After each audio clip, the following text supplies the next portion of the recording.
जल समस्या अब किसी प्रदेश या देश की समस्या नहीं रही, बल्कि ये विश्वव्यापी समस्या बन गई है।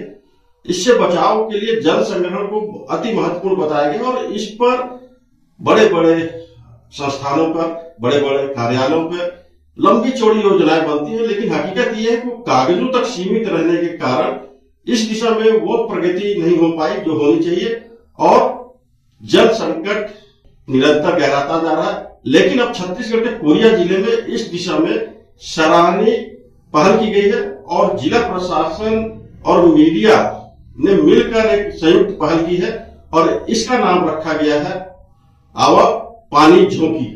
उम्मीद की जानी चाहिए कि यह मूल मंत्र कोरिया जिले के लिए ही नहीं बल्कि छत्तीसगढ़ के लिए भी आने वाले समय पर अहम कदम व भूमिका निभा सकता है। छत्तीसगढ़ के कोरिया जिला में गिरते भूजल स्तर से उत्पन्न जल संकट से निजात पाने के लिए आवा पानी झोंकी अभियान को जहां अंगीकार किया गया है, वहीं जल संरक्षण के इस मूल मंत्र को जन जन तक पहुंचाने के संकल्प की दिशा में कोरिया में संयुक्त कार्यशाला के माध्यम से जिला प्रशासन व मीडिया की साझा पहल उम्मीद की किरण बनकर अब उभरी है, जिससे जल है तो कल है का सपना भी साकार होने की संभावना कोरिया में व्यक्त की जा रही है। आवा पानी झोंकी, आवा पानी झोंकी, आवा पानी झोंकी, आवा पानी झोंकी। धन्यवाद। छत्तीसगढ़ के कोरिया में कलेक्टर श्रीमती चंदन त्रिपाठी की अध्यक्षता में जल संरक्षण और संवर्धन पर आयोजित कार्यशाला में प्रशासन और मीडिया के बीच साझेदारी को लेकर महत्वपूर्ण चर्चा हुई।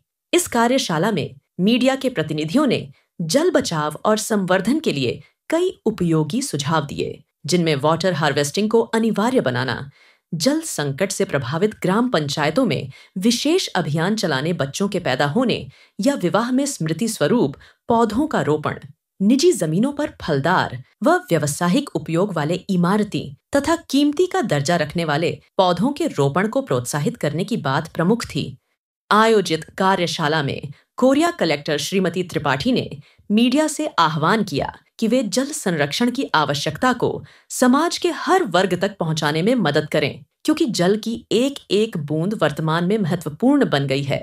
उन्होंने कहा कि समय की मांग पानी को बचाना, भू जल स्तर को बढ़ाना, बेवजह पानी को बहने से रोकना और वर्तमान व नई पीढ़ी के लिए पर्याप्त जल संरक्षण करना है।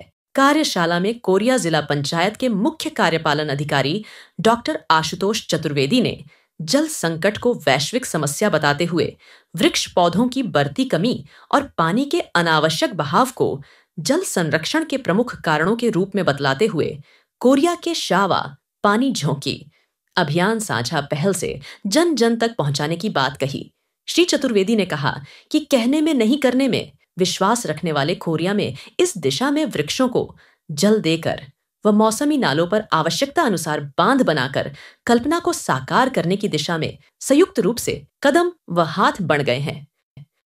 कोरिया कलेक्टर श्रीमती चंदन त्रिपाठी का कहना है कि वर्तमान व नई पीढ़ी के लिए पर्याप्त जल संरक्षण करना आवश्यक है। के ऊपर यह कार्यशाला मीडिया के साथ आयोजित की गई थी और इससे पहले भी हम लोगों ने ग्राम पंचायत में जन सहयोग का एक आंदोलन खड़ा करना चाह रहे हैं, ताकि जो अब तक आधिकारिक रूप से या शासकीय योजनाओं के तहत जल संरक्षण के कार्य होते थे, उसमें स्वस्फूर्त लोगों का शामिल होना बहुत आवश्यक है। लगातार जल स्तर नीचे हो रहा है और इसका प्रयास किया जा रहा है कि लोग इससे किस प्रकार से जुड़ सके, ताकि चाहे वो नगर पालिका का क्षेत्र हो या ग्राम पंचायत का क्षेत्र हो, महिलाओं के माध्यम से एक जन आंदोलन रहे और लोग भी इसमें जुड़े और स्वस्फूर्त ऐसे स्ट्रक्चर्स का निर्माण करें जिसमें बहुत बड़े बजट की आवश्यकता नहीं है, किंतु आने वाले दिनों में छोटे छोटे स्ट्रक्चर्स से ही बहुत बड़ा परिवर्तन आ सकता है। अवेयरनेस के लिए किस तरह की अपील रहेगी आपकी?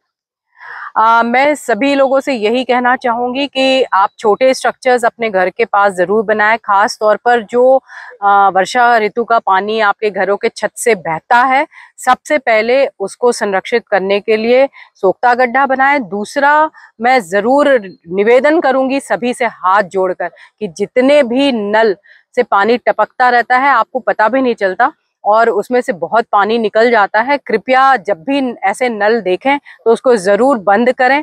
अपने घर के आसपास जो नल लगे हुए हैं उसमें छोटा सा टोटी लगाकर उसको बंद करने का प्रयास करें, और प्रयास करना भी चाहिए। और छोटे से वाटर बजटिंग के साथ ही हम बहुत बड़ा परिवर्तन ला सकते हैं। जिस प्रकार से आप सब्जी लगाते हैं या सब्जी खरीदते हैं और उसको ला के फिर 1 गैलन पानी से धोते हैं, वो सब स्थिति ठीक नहीं है और आने वाले दिनों में बहुत बड़ी प्रॉब्लम खड़ी हो सकती है। तो लोगों को सजग होने की और जागरूक होने की पहले देखा गया था कि मीडिया कर्मियों को मात्र प्रेस रिलीज होती रही है बाइट एक आध।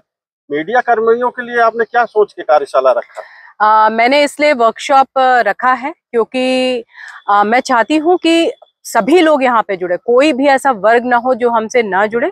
दूसरा, बुद्धिजीवी वर्ग है, रोज पढ़ रहे हैं, लिख रहे हैं, समझ रहे हैं चीजों को।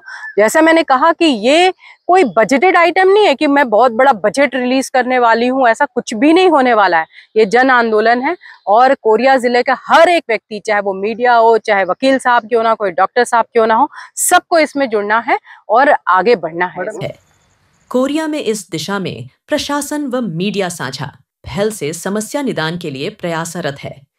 इस बारे में छत्तीसगढ़ के वरिष्ठ पत्रकारों का कहना है कि जल संरक्षण के लिए यह प्रदेश में अभिनव प्रयोग है, जिसका सार्थक परिणाम निकलने की उम्मीद की जानी। जिला प्रशासन और मीडिया की साझा पहल पर जल संरक्षण और संवर्धन विषय पर आयोजित कार्यशाला निश्चित तौर पर मीडिया कर्मियों के लिए कारगर साबित होगी। इस कार्यशाला में कई महत्वपूर्ण जानकारियां मिली है।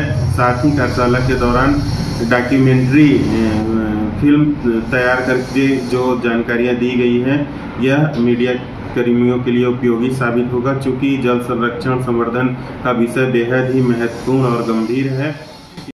ये एक प्रकार से माना जाए कि अच्छी पहल है ये जल संरक्षण को लेकर के। ऐसा पहली बार हुआ है कि जिला प्रशासन के द्वारा इस तरीके से कार्यशाला का आयोजन किया गया ताकि जो मीडिया ग्रुप है वो इस चीज को बारीकी से समझ सके। इससे कई तरीके से फायदा है। एक तो जब हम लोग कंटेंट लिखते हैं तो उसमें भी हम लोगों को इसमें मदद मिलेगा। दूसरा चीज की जब हम कहीं जाते हैं गांव में तो ये बता सकते हैं गांव में जाकर के न्यूज कवरेज के दौरान की जल संरक्षण के लिए आपको बारीकी से क्या क्या करना चाहिए और पानी व्यर्थ न जाए इसके लिए क्या करना चाहिए। तो एक अच्छा पहल था जिला प्रशासन का। स्टेट भारत न्यूज पर रोचक जानकारी एवं नई खबरों के साथ बने रहने के लिए हमारे चैनल को सब्सक्राइब करें और बेल आइकॉन दबाना न भूलें।